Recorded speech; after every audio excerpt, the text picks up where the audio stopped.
الرحمن الرحیم الحمد للہ رب العالمین والصلاة والسلام على اشرف الانبیاء والمرسلین وعلى آلہ واصحابہ ومن تبعہم بإحسان الى یوم الدین اما بعد اعوذ باللہ من الشیطان الرجیم بسم اللہ الرحمن الرحیم قد افلح المؤمنون الذین هم فی صلاتهم خاشعون والذین هم عن اللغو معرضون وقال تعالى وإذا مروا باللغو مروا كراما وقال رسول الله صلى الله عليه وسلم من حسن إسلام المرء تركه ما لا يعنيه أو كما قال عليه الصلاة والسلام قابل عزت و احترام معزز و محترم میری ماں بہنوں، مجھے آج موضوع سپرد کیا گیا ہے جیم خانوں کی قباحت اور برائیوں کے بیان کرنے کے سلسلے میں۔ دنیا میں دو قسم کے مشن چلتے ہیں، ایک خیر کا بھلائی کا مشن اور ایک برائی کا اور شر کا مشن۔ جیسے حضرات انبیاء علیہم السلام کو اللہ تعالیٰ دنیا میں بھلائیوں کے پھیلانے کے لیے اور دین کی اچھی باتوں کی اشاعت کے لیے بھیجتا ہے، ویسے ایک دوسرا مشن کام کر رہا ہے شیطان کا۔ شیطان دنیا میں برائیاں، اللہ کی نافرمانیاں اور اللہ تبارک و تعالیٰ سے دور کرنے کے اسباب پھیلانے کے سلسلے میں کوشش کرتا ہے۔ پہلے سے دونوں قسم کے مشن کام کر رہے ہیں۔ حضرات انبیاء نے بڑی محنت کر کے اچھے ماحول تیار کیے اور شیطان نے ان محنتوں پر پانی پھیرنے کے لیے ایڑی چوٹی کا زور لگا دیا۔ ایک بات آپ ماں بہنوں کو یہاں یہ کہہ دوں کہ شیطان مسلمانوں کو، مرد ہو یا عورت، سیدھا برائیوں کی دعوت نہیں دیتا۔ اس کا طریقہ یہ ہے کہ وہ برائی کو اچھائی کے لبادے میں پیش کرتا ہے تاکہ مسلمان مرد اور عورت اس کو آسانی کے ساتھ قبول کر سکیں۔ ظاہر ہے کسی مسلمان کو اگر سیدھی یہ دعوت دی جائے کہ تم اس گناہ کے اندر مبتلا ہو جاؤ تو ایک مسلمان کا ضمیر، اس کا ایمان اس کے لیے ہرگز تیار نہیں ہوتا۔ مگر جب اس کو حق کا لبادہ اڑایا جاتا ہے اور حق کی شکل میں پیش کیا جاتا ہے تو مسلمان حق سمجھ کر باطل کو بھی قبول کرنے لگتا ہے۔ جن کے دلوں میں کمزوری ہے، جن کے پاس علم کی پشپناہی نہیں ہے، تو وہ بڑی آسانی سے ایسی دعوت کو قبول کر لیتے ہیں جو یوں دکھنے میں حق ہے لیکن اپنے اندرون میں باطل کی زہریلی فضا رکھتی ہے۔ میری ماں بہنوں، شیطان نے الگ الگ زمانوں کے اندر الگ الگ قسم کے حربے اپنائے ہیں۔ جیسے اسی زمانے میں آپ دیکھ لیجئے، اگر مسلمانوں کو وہ سیدھی یوں دعوت دیتا کہ تم سودی معاملات اختیار کرو، تو سود اور ربا اور انٹرسٹ چونکہ اللہ تعالیٰ نے حرام ٹھہرا رکھا ہے، اس لیے مسلمان سیدھی اس کی دعوت سود کو قبول نہیں کرتا، مگر اس نے فکس بینیفٹ کی شکل میں ہمارے درمیان میں سود کو عام کر رکھا ہے۔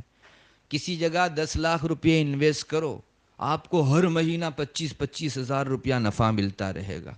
کوئی مہینہ ایسا نہیں جس میں آپ کو 25,000 سے کم بینیفٹ ملے۔ یہ کہنے کو یوں فکس بینیفٹ ہے، نفع ہے، لیکن علماء فرماتے ہیں کہ یہ سود ہے۔ آپ نے 10 لاکھ کی رقم قرض پر دی، اس کے بدلے میں آپ کو یہ سود چکا رہے ہیں۔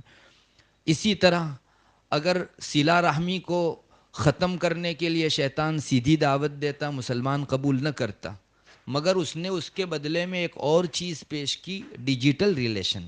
منہ بولے ماں باپ، منہ بولے بھائی بہن، اور ان میں ایسا مشغول کر دیا کہ انسان اپنے سگے ماں باپ کو بھول گیا۔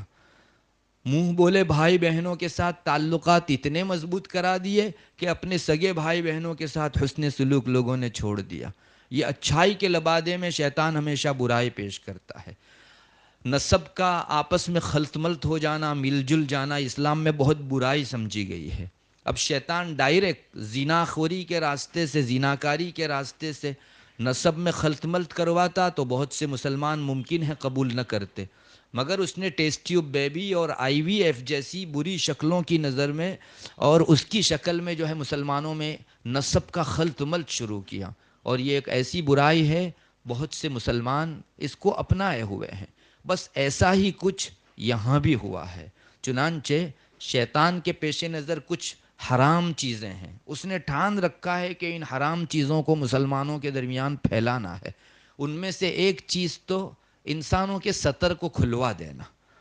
وہ اعضاء جن کے ڈھانپنے کا اللہ نے حکم دیا، شیطان کے مشن میں یہ بات ہے کہ اس کو لوگوں کے درمیان میں ایسا کھلوا دو کہ احساس تک نہ رہے کہ ہم سطر کشائی کر رہے ہیں، اپنا سطر کھول رہے ہیں۔ اسی طرح مردوں اور عورتوں کے درمیان میں ایک دوسرے کو چھونے کی برائی، جس کو اسلام نے حرام اور بڑے درجے کا گناہ قرار دے رکھا ہے، شیطان چاہتا ہے کہ مسلمانوں میں مختلف عنوانوں سے مرد اور عورت اجنبی کا ایک دوسرے کو چھونا زیادہ سے زیادہ ہو۔ اسی طرح عورتوں کے ساتھ خلوت میں بیٹھنا، جو سب برائیوں کی جڑ ہے اور بڑے سے بڑے گناہ کی یہ الفبا ہے، یہیں سے بڑے گناہ سرزد ہوتے ہیں۔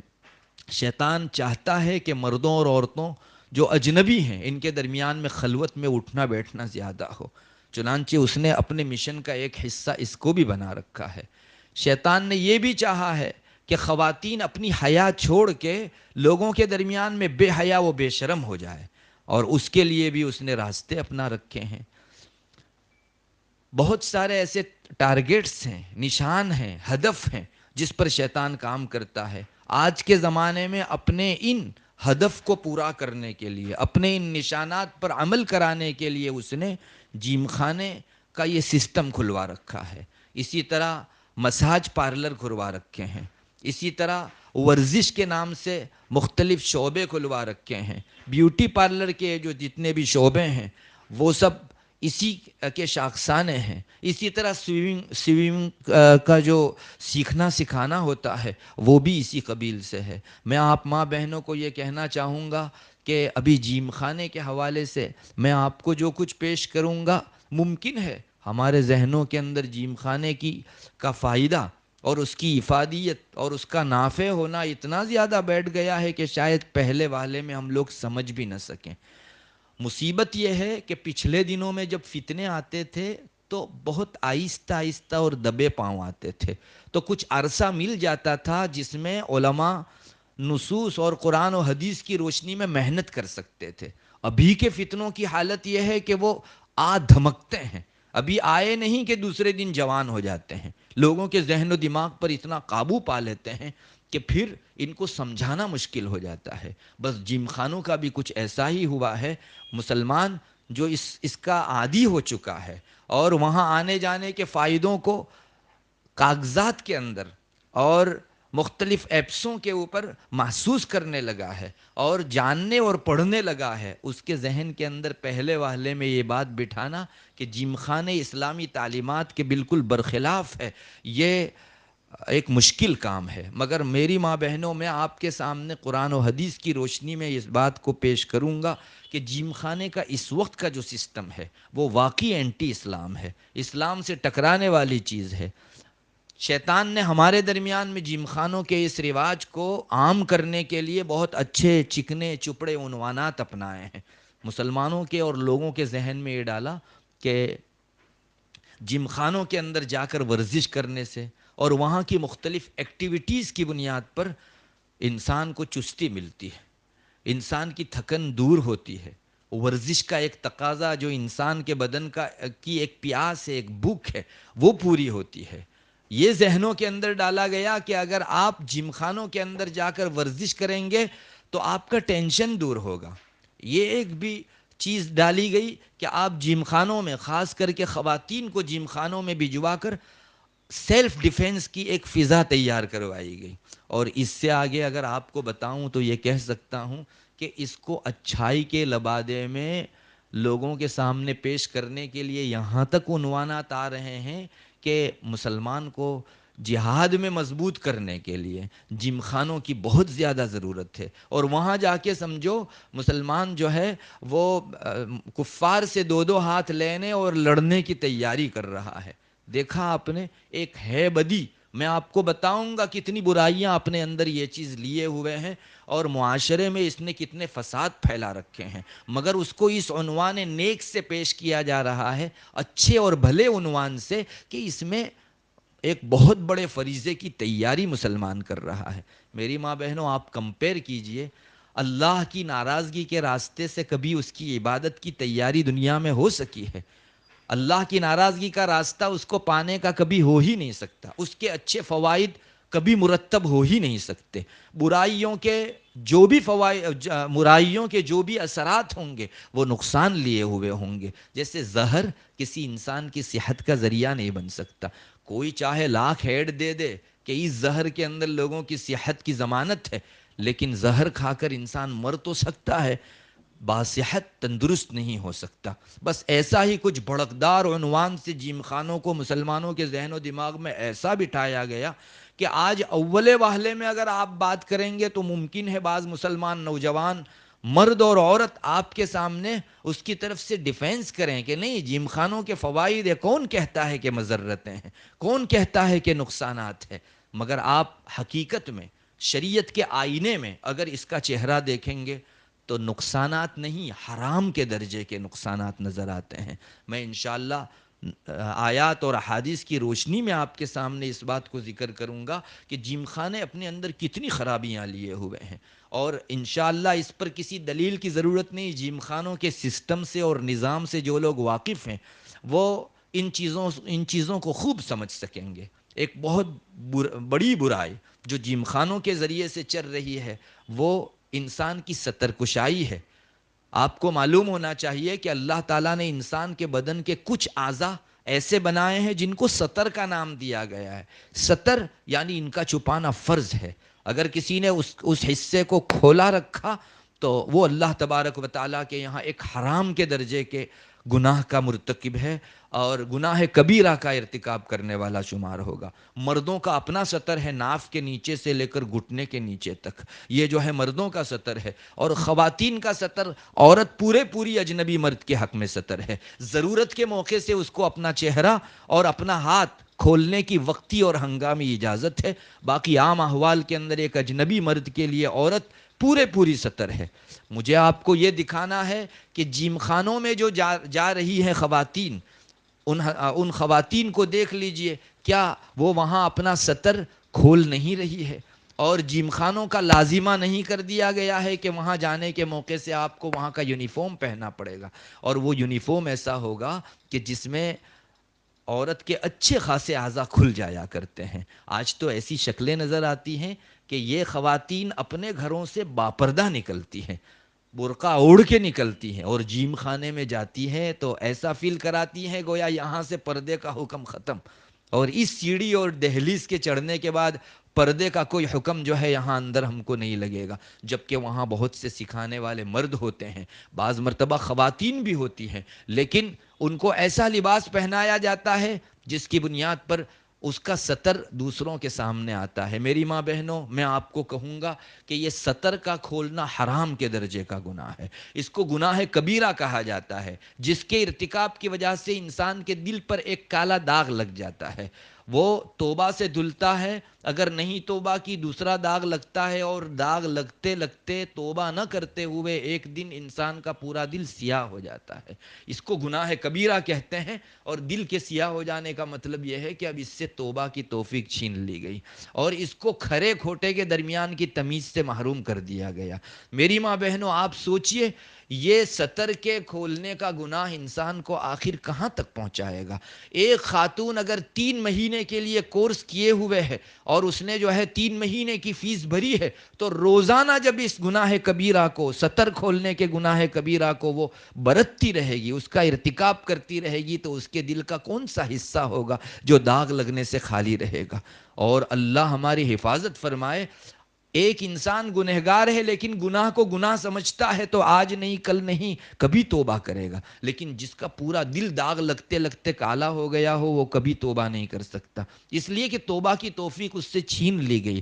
تو میری ماں بہنوں، بات یہ ہے کہ مردوں کے سطر کے اوپر، خواتین کے سطر کے اوپر نظر ڈالنے کا یہ مرکز ہے جیم خانے، خواتین کے سطر کے اوپر نظر ڈالنے کا مرکز ہے یہ جیم خانے۔ رسول اللہ صلی اللہ علیہ وسلم ایک حدیث قدسی ارشاد فرماتے ہیں، اللہ تبارک و تعالیٰ فرماتا ہے کہ نظر یہ شیطان کے زہریلے تیروں میں کا ایک تیر ہے۔ اللہ فرماتا ہے جو شخص میرے خاطر بری نظر ڈالنا چھوڑ دے گا تو میں اس کے بدلے میں اس کو ایسا ایمان عطا کروں گا کہ جس کی حلاوت و مٹھاس کو وہ اپنے اندر محسوس کرے گا۔ اس کا پہلا ٹکڑا بہت زیادہ غور کے قابل ہے۔ اللہ فرماتا ہے کہ نظر یہ شیطان کے زہریلے تیروں میں کا ایک تیر ہے۔ معزز ماں بہنوں، آپ سوچئے پچھلے زمانوں کے اندر جب لڑائیاں ہوتی تھی تو ان کے یہاں تیروں کو زہر پلایا جاتا تھا، ایک لمبے عرصے تک زہر میں ڈبویا جاتا تھا اور پھر تیر چلایا جاتا تھا۔ اس کا اثر یہ ہوتا تھا کہ تیر معمولی سی خراش بھی اگر کسی انسان کے بدن میں کرتا تو سامنے والا آدمی آن دا سپوٹ مر جاتا، اس لیے کہ اس نے زہر پیا ہوا ہے۔ اللہ فرماتا ہے کہ یہ بدنظری جو ہے اور سطر کے اوپر نظر پڑنا ہے، اس کو بھی بدنظری ہی کہیں گے، یہ جو ہے شیطان کے زہریلے تیروں میں کا ایک تیر ہے۔ اب اس خاتون کے سطر کے اوپر مسلسل کسی اجنبی مرد کی نگاہ پڑتی رہے، سمجھو اس کے بدن کو اور اس کی روح کو اور اس کے ایمان کو ایک تیر زہریلا تیر اور ابلیس کا تیر زخمی کر رہا ہے۔ اس خاتون کے ایمان کی کیا گت بنے گی اس کو بڑی آسانی سے اندازہ لگایا جا سکتا ہے۔ میری ماں بہنوں، جو خواتین جم خانوں میں جاتی ہے وہ خواتین سب سے پہلے تو اس حرام کا گناہ کبیرہ کا ارتکاب کرتی ہے، اور ایک روز نہیں، 2 روز نہیں، جب تک اس کا وہ کورس چلتے رہتا ہے اتنے تمام دنوں کے اندر وہ ایک بڑے گناہ کا ارتکاب کر کے اپنے گھر لوٹتی ہے۔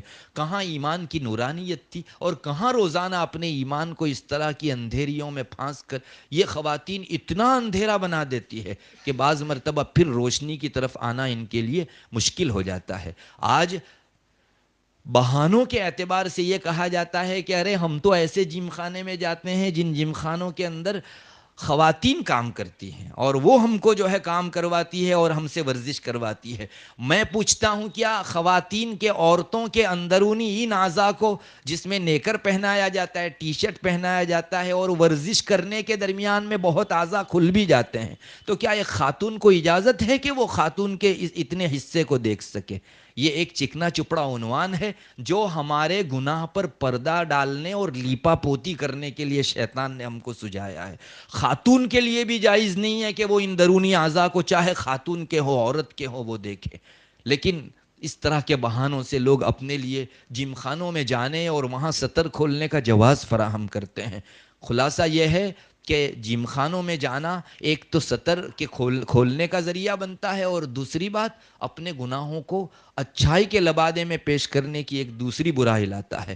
دوسری ایک خرابی جو جم خانوں کے اندر ہے وہ اجنبی مردوں کے عورتوں کے بدن کو ٹچ کرنا ہے۔ یہ بھی بڑا گناہ ہے، اور علماء نے لکھا ہے کہ اجنبی خاتون کے سطر پر نظر ڈالنا جس درجہ حرام ہے اس سے زیادہ درجہ حرام ہے عورت کے اس حصے کو چھونا۔ اس پر کسی دلیل کی ضرورت نہیں ہے۔ جو لوگ جم خانوں کے سسٹم اور نظام سے واقف ہیں انہیں پتا ہے کہ چاہے ورزش درست کروانے کے بہانے ہی صحیح، یہ مرد جو ہے خاتون کو پکڑتا ہے اور اس کو اس طرح ورزش نہیں کرنی ہے، اس طرح کرنی ہے، اس بہانے سے چھوتا ہے، ٹچ کرتا ہے، مس کرتا ہے، یہ بڑے درجے کا گناہ ہے، اور نظر ڈالنے کے مقابلے میں اس کا گناہ اور زیادہ بڑا ہے۔ جو خواتین وہاں جاتی ہیں، اب ہم شریعت کے آئینے میں دیکھیں کہ ایک اجنبی مرد کا ورزش کے عنوان سے عورت کے بدن کو ٹچ کرنا شریعت میں کتنی سنگینی رکھتا ہے۔ مسلم شریف میں حدیث ہے، نبی اکرم صلی اللہ علیہ وسلم کا ارشاد ہے، آپ صلی اللہ علیہ وسلم نے فرمایا ہاتھوں کا زنا، ہاتھ بھی زنا کرتے ہیں اور ہاتھوں کا زنا چھونا ہے۔ آپ صلی اللہ علیہ وسلم نے فرمایا پاؤں بھی زنا کرتے ہیں اور پاؤں کا زنا چلنا ہے۔ آپ صلی اللہ علیہ وسلم نے فرمایا منہ بھی زنا کرتا ہے اور منہ کا زنا بوسہ دینا ہے۔ اس حدیث شریف کے آئینے میں آپ دیکھ لیجئے، جو اجنبی مرد خاتون کو جیم خانے کے اندر ورزش کے درست کرانے کے عنوان سے ٹچ کرتا ہے، ان دونوں کے درمیان میں شریعت کی نگاہ میں زنا سامنے آتا ہے۔ اب ایک خاتون روزانہ ہاتھ کا زنا کرواتی ہے کسی اجنبی مرد کے ہاتھوں، آپ کہیں گے کہ کہاں زنا ہوا؟ میں اس حدیث شریف میں پھر سے نظر ڈالنے کو کہوں گا کہ رسول اکرم صلی اللہ علیہ وسلم اجنبی مرد کے، اجنبی خاتون کے بدن پر اس طرح ہاتھ لگانے کو زنا شمار کرتے ہیں۔ ہماری شریعت اس کو زنا شمار کرتی ہے۔ روزانہ جو خاتون کسی کے ہاتھ کا زنا برداشت کرتے کرتے 3 مہینے 6 مہینے گزارے گی، آپ مجھے بتائیے کہ اس کے ایمان میں آخر روشنی کیا باقی رہ جائے گی؟ پھر یہاں سے وہاں جانا اس زنا کو فروغ دینے کے لیے، اس کو ہوا دینے کے لیے شریعت اس چلنے کو بھی جو ہے زنا شمار کرتی ہے۔ تو آپ اس کی سنگینی اور گھناؤنے پن کو محسوس کر سکتی ہو کہ زنا در زنا ایک خاتون جیم خانوں میں جا کر کرتی ہے۔ کون کہتا ہے کہ اسلام کی خدمت ہے؟ کون کہتا ہے کہ یہاں سے جہادی جذبہ انسان میں ابھرتا ہے؟ ارے یہاں سے اللہ تبارک و تعالیٰ نے جو نور ایمان دیا ہے اس کو ماند کرنے کی شکلیں پیدا ہوتی ہیں، اس کو اندھیرا کرنے کی شکل پیدا ہوتی ہے۔ اس لیے بہت غور و فکر کرنے کی ضرورت ہے۔ یہ وہی بات ہے کہ شیطان اچھائی کے لبادے میں ہمارے درمیان میں ایک برائی اور حرام کے درجے کی برائی اور گناہ کبیرہ کے درجے کی برائی چلانا چاہتا ہے۔ نبی اکرم صلی اللہ علیہ وسلم نے مردوں اور عورتوں کے ایک دوسرے کو چھونے کو اتنی بڑی وعیدوں سے جو ہے ہم امتیوں کو پہنچا رکھا ہے کہ ایک مسلمان جس کے دل میں ایمان کی رمق ہو وہ اس کی تاب نہیں لا سکتا۔ ہمارے یہاں یہ بہت آسانی سے اجنبی مرد اجنبی خواتین کو جیم خانوں میں ٹچ کر لیا کرتے ہیں اور اعضائے سطر تک کو ٹچ کر لیا کرتے ہیں۔ ظاہر ہے کہ ایک مرد ورزش درست کرانے کی شکل میں اگر عورت کو جو ہے ٹچ کرے گا تو پھر وہ یہ نہیں دیکھے گا کہ وہ میں کون سے عضو کو ٹچ کر رہا ہوں۔ نبی اکرم صلی اللہ علیہ وسلم کے ایک ارشاد میں ہم کو یہ بات ملتی ہے۔ آپ نے فرمایا، جس کا خلاصہ یہ ہے کہ کسی انسان کے سر کے اوپر سوئی کو بار بار گھونپا جائے، اس کے سر کے اوپر سوئی کے زخم بار بار لگائے جائیں، یہ زیادہ بہتر ہے بنسبت اس کے کہ کوئی اجنبی شخص کسی اجنبی خاتون کے بدن کو چھوئے۔ آپ محسوس کیجئے اگر ہمارے سر کے اندر بڑا سویا اگر کوئی آدمی بار بار چبھوئے، بار بار گھونپے تو کس درجہ تکلیف ہوگی۔ رسول اللہ صلی اللہ علیہ وسلم فرماتے ایک اجنبی مرد کسی اجنبی خاتون کے بدن کو ہاتھ کیا لگاتا ہے، اللہ تعالیٰ کے یہاں اس درجہ وہ اس کے ایمان کو زخمی کرتا ہے۔ اور کوئی بعید نہیں اس میں آخرت کا عذاب و سزا سنائی گئی ہو کہ جو دنیا میں اس طرح ٹچ کریں گے کل قیامت کے دن اللہ تعالیٰ اس کے سر کے اوپر جو ہے اس طرح سے بڑے سوئے کو گھونپیں گے اور فرشتوں کو اس بات کا حکم دیں گے کہ اس کے سر کے اندر بڑا سویا چبویا جائے۔ میری ماں بہنوں، اس وعید کی روشنی میں ہم بڑی آسانی سے سمجھ سکتے ہیں کہ ہمارے رب کو یہ چھونا پسند نہیں ہے اور وعید کے درجے کا گناہ ہے۔ اور آپ کو معلوم ہے علماء فرماتے ہیں کہ جس کے اوپر بڑی عذاب کی اور عقاب کی اور عتاب کی سزا سنائی گئی ہو، وعید سنائی گئی ہو، وہ گناہ کبیرہ بن جایا کرتا ہے۔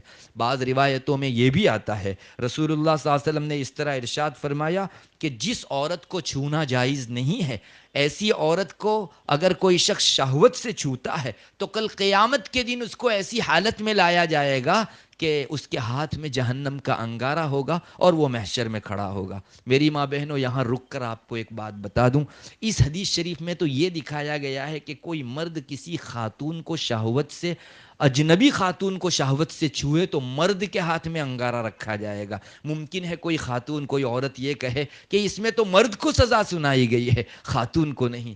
میری ماں بہنوں، آپ سمجھیے اسلام کا دستور ہے کوئی اگر کسی گناہ کا سبب اور ذریعہ بنا ہو تو اس کو بھی اسی درجے میں رکھا جاتا ہے۔ یہ خاتون سمجھو جیم خانے میں جا کر اجنبیوں کو دعوت دے رہی ہے کہ میرے ساتھ اتنا بڑا گناہ کیا جائے، تو ظاہر ہے کہ جب مرد کے ہاتھ میں چھونے کی وجہ سے انگارہ رکھا جائے گا تو یہ خاتون اس کا سبب بن رہی ہے۔ اور مجھے تو معاف کیجئے، اگر ورزش کرانے کے لیے جو مرد طے ہیں ان میں سے کوئی خاتون کے بدن کو چھو کر اس کو درست نہ بنائے تو یہ خواتین اعتراض کرتی ہے کہ ہمارے ساتھ جو ہے ایک اچھوت معاملہ کیا جا رہا ہے، دوسری خواتین کو سیدھی ورزش کروائی جاتی ہے اور ہم کو وہ جو ہے درستگی نہیں کروائی جاتی۔ یہ پتہ چلا کہ زبان سے دعوت ہے مردوں کو، تو مردوں کے ساتھ ساتھ عورتوں کے لیے بھی یہ وعید ہے کہ وہ چھونے کا معاملہ فراہم کرے، میدان فراہم کرے، فضا ہموار کرے، تو ایسی خاتون کے لیے بھی یہ سزا ہے۔ ایک روایت میں ہے نبی اکرم صلی اللہ علیہ وسلم کا اس طرح کا ارشاد ہے کہ کسی مرد نے کسی خاتون کو جس کو چھونا جائز نہیں تھا، حلال نہیں تھا، شہوت کے ساتھ چھویا، کل قیامت کے دن اس کو ایسی حالت میں لایا جائے گا کہ اس کے دونوں ہاتھ بیڑیوں میں اس کی گردن کے ساتھ بندھے ہوئے ہوں گے۔ اللہ ہماری حفاظت فرمائے میری ماں بہنوں، ہم ان وعیدوں کو بہت لائٹلی گزار دیتے ہیں۔ آپ تصور تو کیجئے، محشر کھڑا ہے، ہمارے ماں باپ ہے، ہمارے استاد ہیں، پورا محلہ موجود ہے، پوری خلقت اول سے لے کر آخر تک موجود ہے، ان کے درمیان میں ہم خواتین کو اور مردوں کو ہمارے گلے کے ساتھ توق سے بندھا ہوا میدان محشر میں لایا جائے گا تو کتنا بڑا انسلٹ ہوگا، کتنی بڑی بے عزتی اور رسوائی ہوگی۔ سارا محشر جان لے گا کہ دنیا میں یہ ناجائز آپس میں ایک دوسرے کو ٹچ کرنے والے مرد اور عورت ہے۔ اللہ ہماری حفاظت فرمائے۔ جیم خانے میں جا کر ہم نے اپنا دنیا کا کوئی فائدہ نہیں اختیار کیا بلکہ اپنی آخرت کو غارت کر دیا۔ بہت بڑے بڑے نقصانات ہیں ان کے، جو کام وہاں انجام پاتے ہیں، ان کی جو ایکٹیویٹیز ہے، ایک ایک جو ہے آپ اٹھا کر دیکھ لیجئے، سب اینٹی اسلام نظر آتی ہے۔ جیم خانوں کا یہ نظام اگر مفید ہوتا تو اسلام اس کی اجازت دیتا، اور بہت پہلے سے جاری ہونا چاہیے تھا۔ اپنے بدن کو فٹ کرنے اور جہاد کے لیے اور اللہ تعالیٰ کے لیے جنگ کرنے کے واسطے تیار کرنا اسلام میں پسندیدہ چیز ہے۔ کوئی ایک موقع بھی نہیں دکھایا جا سکتا جس میں اس قسم کی عورتوں کی بے تحاشا ورزش کو اسلام نے روا رکھا ہو، جس میں اتنے سارے گناہوں کا ارتکاب خاتون کر رہی ہو۔ اللہ تعالیٰ ہمیں سمجھ عطا فرماوے، اور اتنے سارے حرام کے مجموعے سے جس کو ہم اچھائی کے لبادے میں پیش کر رہے ہیں، اللہ تعالیٰ اس سے ہم کو محفوظ فرماوے۔ اور بھی مردوں اور عورتوں کا اختلاط اس جگہ ہوتا ہے۔ آپ خواتین کو مجھے پتہ نہیں اندازہ ہے یا نہیں، جو خاتون نہیں جاتی ممکن ہے اسے پتہ نہ ہو، لیکن ہمارے یہاں جیم خانوں میں جن لوگوں کی باہر سے نظر پڑتی ہے وہ بھی بڑی آسانی سے دیکھتے ہیں۔ ایک طرف مرد ہے، اسی کے بازو میں خاتون ہے، اسی کے بازو میں مرد ہے، اسی کے بازو میں خاتون ہے۔ تو اس طرح سے مردوں اور عورتوں کے اختلاط کا بھی، میل جول کا بھی، ایک جگہ مردوں عورتوں کو ایک دوسرے کے بدن ٹچ کر کے چلنے اور بھیڑ بھاڑ میں ایک دوسرے کے ساتھ ملنے کے بھی بڑے مواقع ہیں۔ یہ چیز بھی مستقل جو ہے اللہ کے رسول صلی اللہ علیہ وسلم کی وعید اس پر سنائی گئی ہے۔ چنانچہ ایک روایت میں آپ صلی اللہ علیہ وسلم نے مردوں کو فرمایا، تم عورتوں کے ساتھ خلوت میں اور تنہائی کے اندر مت رہا کرو۔ اس ذات کی قسم جس کے قبضہ قدرت میں میری جان ہے، جب کوئی اجنبی مرد اور عورت ایک جگہ اکیلے میں ملتے ہیں، تنہائی میں ملتے ہیں، تو اس جگہ تیسرا شیطان ہوا کرتا ہے۔ پھر آپ صلی اللہ علیہ وسلم نے ایک بات ارشاد فرمائی، تم میں سے کوئی آدمی ایک سور کے ساتھ ٹچ کرے اپنا کندھا، اور وہ سور کیسا ہو؟ جس پر مٹی لگی ہو اور جس پر کالا کیچڑ لگا ہو، اس سور کے ساتھ تمہارا یہ شانہ اور تمہارا یہ کندھا ٹچ ہو، یہ آسان ہے بنسبت کسی مرد کے ساتھ کسی خاتون کا کندھا ٹچ ہو۔ اس سے بھی زیادہ برا، یعنی خنزیر جو سور ہے اس کے اوپر کالی مٹی لگی ہو اور ہمارا بدن کبھی ٹچ ہو جائے تو انسان کتنی گھن محسوس کرتا ہے۔ اس سے زیادہ گھن ایک اجنبی مرد کے کندھے کا دوسری اجنبی خاتون کے ساتھ مل جانا ہے۔ یہ روایت میں ملتا ہے، یہ مردوں کے ساتھ، اجنبی مردوں کے ساتھ جیم خانوں میں عورتوں کا جو بیجا میلنا جلنا ہوتا ہے، اختلاط ہوتا ہے، اس پر یہ وعید سنائی جا سکتی ہے۔ نبی اکرم صلی اللہ علیہ وسلم نے اس حدیث شریف میں ان امتیوں کو ایک اچھے خاصے درجے میں الرٹ کیا، متنبہ کیا، آگاہ کیا کہ اس چیز کے قریب بھی نہیں جانا چاہیے۔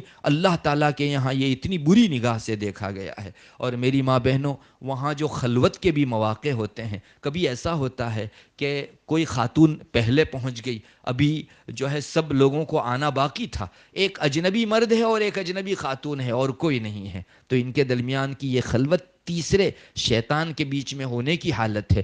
اور جہاں شیطان ہوتا ہے اس جگہ جو خانہ خرابی اور فساد نہ ہو وہ کم ہے۔ اس لیے یہ بھی ایک برائی ہے جو اس راستے سے مسلمانوں کے درمیان میں پھیل رہی ہے۔ پھر اس کے علاوہ اور بھی جم خانوں کی بہت ساری بنائیاں ہم لوگ دیکھ سکتے ہیں۔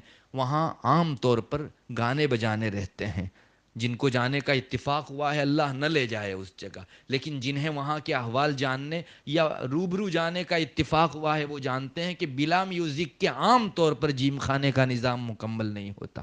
وہاں بہت ہلکے سے جو ہے سونگ چالو رہتے ہیں اور ان کو ورزش کے اندر مشغول کیا جاتا ہے۔ میری ماں بہنوں، یہ خاتون اپنے گھر میں تو کبھی گانا نہیں سنتی تھی، لیکن جیم خانے میں ورزش کے بہانے ایک بڑے درجے کا گناہ کر کے آتی ہے۔ آپ کو اندازہ ہے ہم لوگ بڑی آسانی سے یہ جو میوزک گھنٹہ 1.5 گھنٹہ وہاں کی ورزش کے درمیان سن لیتے ہیں، ہم اپنے لیے کتنی خانہ خرابی کا انتظام کر رہے ہیں۔ حدیث شریف میں آتا ہے کہ جو دنیا میں میوزک سنے گا اس کے کان کے اندر کل قیامت کے دن پگھلایا ہوا پارا ڈالا جائے گا۔ پارا آپ نے دیکھا ہوگا، ایک دھات ہوتی ہے جو تھرمومیٹر کے اندر اوپر نیچے ہوتی رہتی ہے، آئینے کے اوپر جس کا کوٹنگ کیا جاتا ہے، یہ پارا ہے۔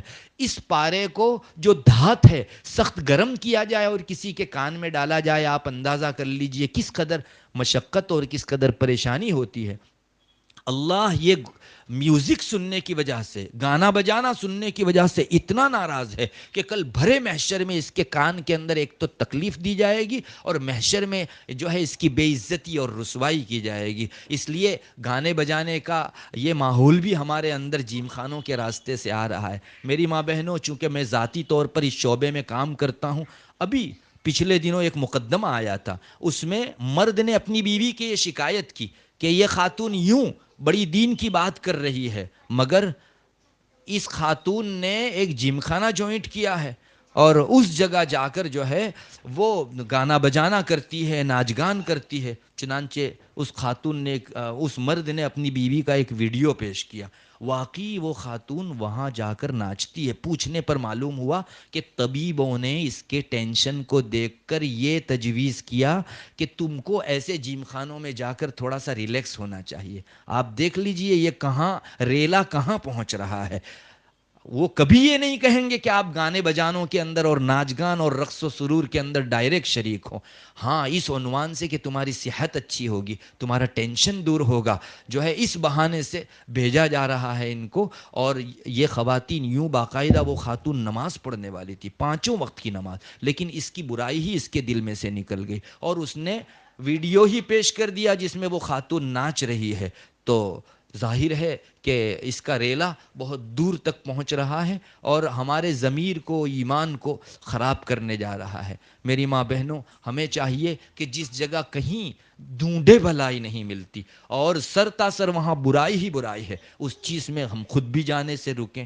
بہت ساری خواتین اور مائیں جو ہیں وہ ایسی بھی ہوں گی کہ جن کی بیٹیاں ہیں، اگر ہماری بیٹیاں اس طرف جانے کا اصرار کریں تو ہم ماؤں کا فرض ہوگا کہ ہم اس جگہ دیوسیت کا مظاہرہ نہ کریں، بے غیرتی کا مظاہرہ نہ کریں۔ یہ ماں کی بے غیرتی ہے کہ وہ اپنی بیٹی کو ایسی جگہ بھیجے کہ جس جگہ میری بیٹی کے بدن کے اعضاء کو ایک تیسرا پرسن جو اجنبی ہے ہاتھ لگائے۔ اس کو دیوسیت کہا جاتا ہے اور کتابوں میں لکھا ہے، حدیثوں میں آتا ہے، جنت کے دروازے پر لکھا ہے کہ جنت دیوس پر اور بے غیرت پر حرام ہے۔ تو جس میں داخلہ نہیں ہوگا دیوسوں کا اور بے غیرتوں کا، مائیں بھی بے غیرت نہیں بنے، جیسے مرد اپنی عورتوں اور خواتین کے حوالے سے بے غیرت نہ ہو۔ مجھے کہنے دیجئے کہ ان ماؤں کا بھی اس میں حصہ شمار ہوگا اگر وہ اجازت دیتی ہے اپنی بیٹیوں کو یا اپنے گھر کی بہوؤں کو اس طرح کے جیم خانوں میں جانے کا۔ سارے گناہوں کے اندر ان ماؤں کا بھی حصہ ہے جنہوں نے ان کو جو ہے اجازت دی۔ ایک اور خرابی بھی ہمارے یہاں پیش آ رہی ہے، اس کی وجہ یہ ہے کہ یہ ورزش کے نام سے ہم کو یوگا سے قریب کر رہے ہیں۔ چنانچہ آہستہ آہستہ آہستہ ذہنوں میں یہ ڈالا جا رہا ہے کہ جیم خانوں میں ہونے والی ورزشیں اور یہ جو یوگا کے نام سے ہمارے درمیان میں ایک چیز آ رہی ہے، وہ اس میں آخر تفاوت کیا ہے؟ آپ کو اس میں بھی حصہ لینا چاہیے۔ اور میری ماں بہنوں، کسی نے یوگا کے اس شعبے میں قدم رکھا تو اس کا انتہا، اس کی آخری حد جو ہے وہ سوریہ نمسکار ہے، پوجا پاٹ ہے۔ آپ دیکھ لیجئے یوگاؤں کے بہت سارے آسن وہ ہیں جن کے اندر پوجا پاٹ کے طریقے شامل کر دیے گئے ہیں۔ تو آہستہ آہستہ پھر یہ ہم کو جو ہے کفر کی طرف، شرک کی طرف لے جائیں گے۔ سورج کے سامنے نمسکار کرنا یا ایسے ڈنڈ کرنا کہ جو ان کے یہاں مذہبی چیز سمجھی جاتی ہے، عورت کے ایمان کو لے اڑنے والی چیز ہے۔ میری ماں بہنوں، رسول اللہ صلی اللہ علیہ وسلم کے ایک پیشین گوئی میں یہ بات ہم کو ملتی ہے جس کا خلاصہ یہ ہے کہ قیامت تب تک قائم نہیں ہوگی جب تک میری امت کے قبیلوں کے قبیلے مشرک نہ ہو جائیں، اور اسی میں شاید آگے یہ بھی ہے کہ قیامت تب تک قائم نہیں ہوگی جب تک مسلمان بنو دوس کی یہ خواتین فلاں بت کے سامنے جو ہے پردکشنا نہ کرے، چکر نہ لگائے، طواف نہ کرے۔ اب آپ سمجھیے مسلمان خواتین ایک بت کے سامنے پردکشنا اور طواف کب کرے گی؟ ایسے ہی وہ مانوس ہوگی یوگا سے مانوس ہو کر سوریہ نمسکار اور دیگر پوجا پاٹ کی ودھیوں سے اس کو انس ہو جائے گا، اور کل کو یہ اپنا ایمان کھو کر بتوں کے اردا گرد گھومنے لگے، کوئی بعید نہیں ہے۔ اللہ ہماری نسلوں کی حفاظت فرمائے۔ ایک دم سے بت پرستی کسی قوم میں نہیں آ جایا کرتی، اس کے سٹیپس ہیں۔ ایسے ہی مانوس ہوتے ہوتے انسان ایک دن بت پرستی کرنے لگتا ہے۔ کیا ہمیں پسند ہے کہ ہماری نسلوں کی بعض خواتین، بعض مرد ایسے ہوں کہ جو کل کو بت کے سامنے پردکشنا کرنے والے ہو؟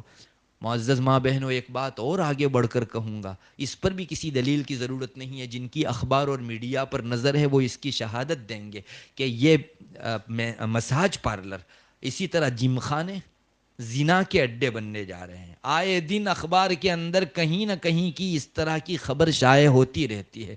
ظاہر ہے ایک اجنبی مرد کتنے دنوں تک ایک اجنبی خاتون کے بدن کو ٹچ کر کے اپنی خواہشات روک پائے گا؟ ایک نہ ایک دن دونوں کے ساتھ شیطان لگا ہے، محبتیں قائم ہو جاتی ہے اور زنا تک یہ چیز پہنچتی ہے۔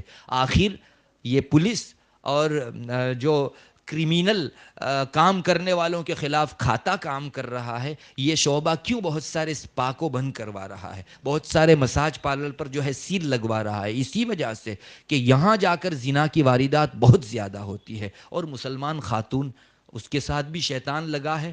بعض مرتبہ اجنبی غیر مسلم خاتون کے ساتھ اپنا بدن لڑا دیتی ہے، آنکھیں نہیں بدن لڑا دیتی ہے، اور یہاں سے جو فساد پیدا ہوتے ہیں اللہ کی پناہ۔ ایک بہت برا اثر یہ بھی ہو رہا ہے جم خانوں کا کہ یہ عشق و معاشقہ اور پریم اور لو کا مرکز بن رہے ہیں، اڈے بن رہے ہیں۔ یہاں جا کر بہت ساری مسلمان خواتین، میری ماں بہنوں، میں ذاتی طور پر جانتا ہوں، مجھے کہنے دیجئے، شادی شدہ خواتین دوسروں کے ساتھ اپنی محبت کا رشتہ رچا لیتی ہیں، اور ان کا سنسار یہاں مٹ کر رہ جاتا ہے۔ شوہر اس امید کے اوپر بھیجتا ہے کہ ڈاکٹر نے کہا ہے، یا اس کو اچھا لگتا ہے تو اسے بھیجنا چاہیے، اسے پتہ نہیں کہ وہ اپنے سنسار کو آگ لگانے کے لیے میچز پیش کر رہا ہے۔ اللہ ہماری حفاظت فرمائے۔ بہت سارے گھرانوں کے ٹوٹنے کا یہ چیز بھی سبب بنی ہے۔ اجنبی مرد کے ساتھ اس 2 یا 3 بچے والی خاتون کی آنکھیں لڑ گئی، وہ تینوں بچوں کو چھوڑ کر جو ہے غیر مسلم کے ساتھ جا کر رہنے لگی۔ اللہ تبارک و تعالی ہم مسلمانوں کو نقصان اور مضرات کو سمجھنے اور اپنے دلوں میں اتارنے کی توفیق عطا فرماوے۔ ایک چیز، وقت کا ضیاع بھی بہت ہے۔ آپ کو معلوم ہے جیم خانے میں کوئی 10-15 منٹ نہیں جاتی، روزانہ کا 1، 1.5 یا 2 گھنٹے وہاں صرف ہوتے ہیں۔ یہی چیز، یہی وقت اگر وہ عبادت میں لگاتی تو اللہ تبارک و تعالیٰ کی نزدیکی حاصل ہو سکتی تھی۔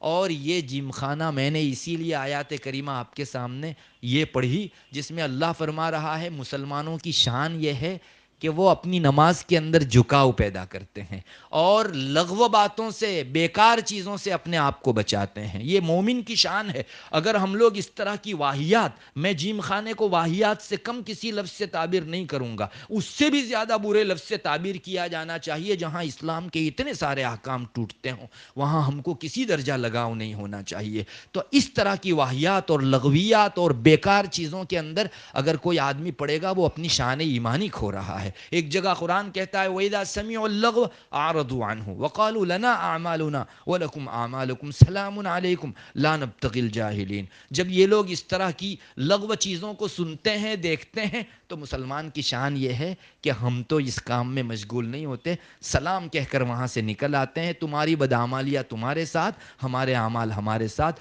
ہم تو تم سے جاہلوں کا کام کرنا نہیں چاہتے۔ اور پھر جو آیت ہے، اللہ کے رسول صلی اللہ علیہ وسلم کو کہا گیا اِنَّكَ لَا تَهْدِي مَنْ أَحْبَبْتَ وَلَكِنَّ اللَّهَ يَهْدِي مَن يَشَاءُ۔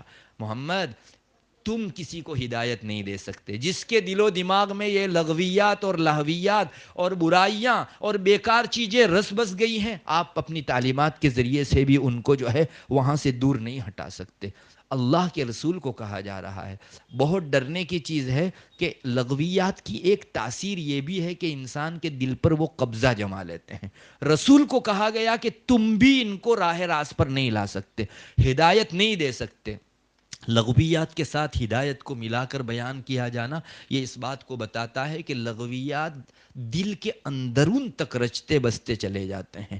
حتیٰ کہ ایک مرتبہ نبی بھی بے دست و پا ہو جاتا ہے، اس کی بھی ہدایت کی تعلیمات وہاں کام نہیں کر سکتی. اور ایک بہت بری بات یہ ہے، بعض روایتوں میں آتا ہے امام غزالی نے فرمایا کہ اللہ تعالیٰ اپنے کسی بندے یا بندی سے رخ موڑ رہے ہیں، اس سے اپنا چہرہ پھیر رہے ہیں، اپنی توجہ ہٹا رہے ہیں. اس کی دلیل یہ ہے کہ وہ آدمی بیکار کاموں کے اندر مشغول ہو. یہ تھرمومیٹر ہے، جو بیکار کاموں میں مشغول ہو اس کے متعلق یہ بتایا گیا ہے کہ اللہ تعالیٰ اس سے اعراض فرمائے ہوئے ہیں، اس سے اپنی نظر رحمت ہٹائے ہوئے ہیں، اپنی نظر انتخاب ہٹائے ہوئے ہیں. اس لیے اس طرح کی واہیات، جیم خانوں کے اندر جا کر ورزش کے نام سے دسیوں گناہ کا ارتکاب، یہ اللہ تبارک و تعالیٰ کی نظر رحمت سے بھی انسان کو محروم کر دیتا ہے. میری ماں بہنوں، احوال کو سامنے رکھ کر واقعات کے پیش نظر یہ بتایا جا سکتا ہے کہ جیم خانوں میں عورتوں کے بے تحاشا جانے کی وجہ سے اولاد کی تربیت کا مسئلہ بھی متاثر ہو رہا ہے. چنانچہ چھوٹی چھوٹی اولاد جو ماں کی ممتا اور اس کی تربیت کی محتاج تھی، ماں جب 2 گھنٹہ وہاں دے گی تو یہ بچے اپنے گھر کے اندر یا تو موبائل میں مشغول ہوں گے یا باہر جا کر لغویات میں مشغول ہوں گے. بچوں کی جو تربیت ہونی چاہیے تھی وہ نہیں ہو پائے گی. اور جو بچے روزانہ 2 گھنٹے اس طرح جو ہے اپنی ماں کی تربیت سے محروم اور لغویات میں رچے بسے رہیں گے، ان بچوں کی مینٹالٹی کتنی بری بنے گی وہ بھی سوچا جا سکتا ہے. یہ بھی دیکھا گیا بہت سارے شوہر نہیں چاہتے کہ ہماری بیوی رات کا یا دن کا 2 گھنٹے جتنا وقت جو ہے جیم خانے میں دے، مگر اپنی بیوی کے سامنے وہ عاجز ہوتے ہیں. تو ایک نقصان تو یہ ہوتا ہے کہ خواتین اپنے شوہروں کی رضامندی سے بھی جاتی ہے، شوہر کے دل میں ایک کھٹاپن آتا ہے، اور بیوی کے اس درجہ دور ہونے کی وجہ سے بہت سارے شوہر کسی دوسری جگہ مبتلا ہو جاتے ہیں، اور بالآخر ان کا ہنستا کھیلتا یہ سنسار ایسا ٹوٹ جاتا ہے کہ ان کے درمیان میں جوڑ کی بعد میں کوئی شکل باقی نہیں رہتی. خواتین وہاں اپنی آنکھیں لڑاتی ہے، اور شوہر کو اپنی بیوی کا ساتھ نہ ملنے کی وجہ سے یہ کسی دوسرے راستے پر چل پڑتا ہے، جس کی وجہ سے سنسار جو ہے وہ خیدان میدان ہو جاتا ہے. اسی طرح جیم خانوں کے اس سسٹم کے اندر ہماری صحت متاثر ہوتی ہے. آپ چونکیے مت، میں آپ کو کہوں گا، اور ذاتی معلومات کی روشنی میں آپ کو کہتا ہوں کہ جیم خانے کا یہ بے تحاشا ورزش کا نظام انسان کی صحت کو متاثر کرتا ہے اور انسان کی تندرستی پر اثر کرتا ہے. اس پر دلیل کی بھی ضرورت نہیں ہے میری ماں بہنوں. جن کو انصاف کی نگاہیں حاصل ہے وہ اخبار میں دیکھتی ہیں جیم خانوں کے ٹرینروں کو بالخصوص، اور جو بہت زیادہ وہاں جا کر ورزش کرتے ہیں ان لوگوں کو اٹیک کے مسائل بڑھ رہے ہیں اس وقت. ابھی بہت زیادہ دور نہیں جاتا، میرے یہاں ایک خاتون آئی تھی جس کا شوہر اسی طرح جیم خانے کا ٹرینر تھا. وہ ایک مرتبہ ورزش کر کے مشین پر سے اترا اور بالکل جو ہے ایسا مڑ گیا جیسے پوٹلا مڑ جایا کرتا ہے، یعنی فوراً بے ہوش ہو گیا اور کومے میں چلا گیا. ایک لمبے عرصے سے، کئی سالوں سے یہ شوہر جو ہے اس بیوی کا یہ کومے کے اندر ہے، اور اس نے اس وقت کا جو CCTV کیمرے کا ویڈیو تھا وہ بھی پیش کیا. اندازہ ہوتا ہے کہ انسان اپنے بدن کو ایک حد سے زیادہ ورزش میں لگاتا ہے تو پھر اس جگہ اس طرح کی کیفیات پیدا ہوتی ہیں جس میں انسان کی صحت متاثر، تندرستی جو ہے وہ غارت ہو کر رہ جاتی ہے. اور اس کے واردات بہت ہو رہی ہیں، خاص کر کے اس میں جو پروٹین کی خوراک ہوتی ہے.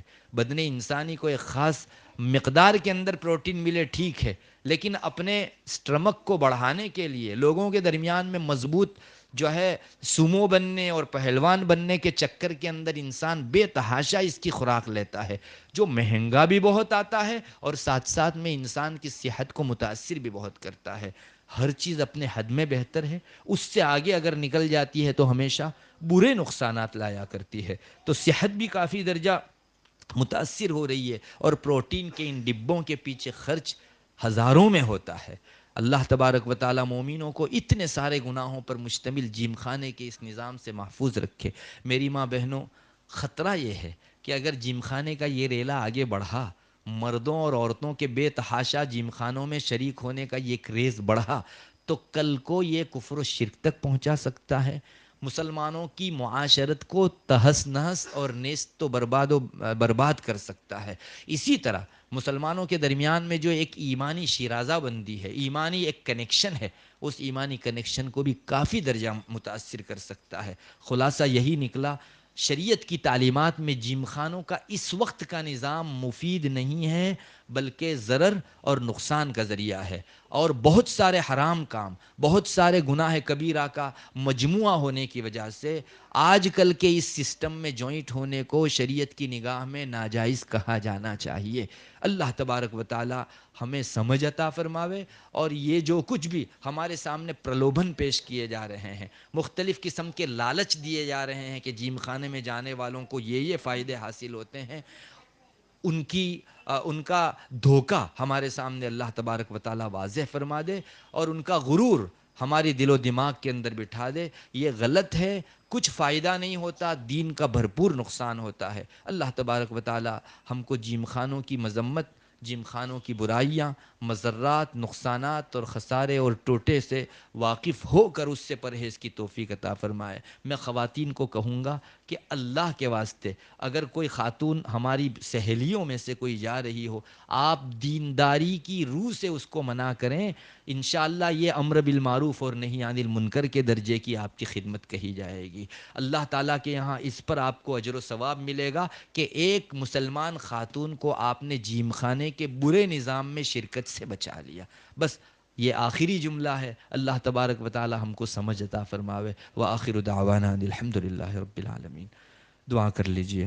اللہم انت السلام ومنک السلام، تبارکت یا ذا الجلال والاکرام۔ اللہم صلی علی محمد النبی الامی وعلی آلہ وسلم تسلیما۔ ہے اللہ ہمارے گناہوں کو معاف فرما، گناہ صغائر کبائر کو معاف فرما۔ ہے اللہ ہم لوگوں نے اپنی پوری عمر تیری نافرمانی میں گزار دی۔ ہے اللہ گناہ کرتے کرتے ہماری طبیعت گناہ کی بن گئی۔ ہے اللہ چاہی نہ چاہی ہم سے گناہ سرزد ہونے لگے۔ اللہ ہمارے چھوٹے بڑے نئے پرانے تمام گناہوں کو معاف فرما۔ اے اللہ جو گناہ کی حیثیت سے پہلے ہیں ان سے بھی پرہیز نصیب فرما، اور جو اچھائیوں اور نیکیوں کی شکل میں ہمارے پاس آ رہے ہیں، اے اللہ اس کے سنگینی اور گھناؤنے پن کو بھی محسوس کرنے اور اس سے بچنے کی توفیق عطا فرما۔ اے اللہ جم خانوں کے حوالے سے مسلمانوں میں جو افراتفری پھیلی ہوئی ہے، جو دینی نظام خلل پذیر ہو رہا ہے، اللہ اس سے مسلمانوں کی خصوصی طور پر حفاظت فرما دیجیے۔ اے اللہ اس سلسلے میں دینی تعلیمات جو ہمارے سامنے آئی، اس کے علاوہ بھی اور جو تعلیمات ہیں اس سے ہم کو واقف کرائیے، اور یا الہ العالمین ان سے تمام مسلمان ماں بہنوں، مردوں، عورتوں سب کی حفاظت فرمائیے۔ یا الہ العالمین ہماری دنیا کی ان گھڑیوں کو آپ کی رضوان و رضا اور خوشنودی میں لگانے کی توفیق عطا فرمائیے، اور بیکار کاموں میں، لغویات میں اور ایسے کاموں کے اندر جن کا حساب ہم کو محشر میں دینا پڑے، اس میں لگانے سے ہماری پورے حفاظت فرمائیے۔ جو کچھ کہا گیا ہے اللہ، ان میں جو حق ہے اس کو ہمارے دل و دماغ میں اتار دیجئے۔ اگر کچھ باطل چیز، کوئی غلط چیز، خطا چیز نکل گئی ہو، ہے اللہ اس کی نحوستوں سے، بے برکتیوں سے ہم سب کو محفوظ فرما دیجئے۔ امت کی خواتین کی حفاظت فرما دیجئے، مستورات کو شرم و حیا اپنا زیور سمجھنے کی توفیق عطا فرمائیے، اور رسول اکرم صلی اللہ علیہ وسلم نے جو ہمارے لیے شرم و حیا کا خط کھینچا ہے اس کے اوپر ہم کو گامزن فرمائیے، ہم کو چلنے کی توفیق عطا فرمائیے۔ اللہم انا نسألک من خیر ما سألک منہ نبیک محمد صلی اللہ علیہ وسلم، ونعوذ بک من شر ما استعاذ منہ نبیک محمد صلی اللہ علیہ وسلم۔ انت المستعان وعلیک البلاغ ولا حول ولا قوة الا باللہ۔ سبحان ربک رب العزة عما یصفون وسلام علی المرسلین والحمد للہ رب العالمین۔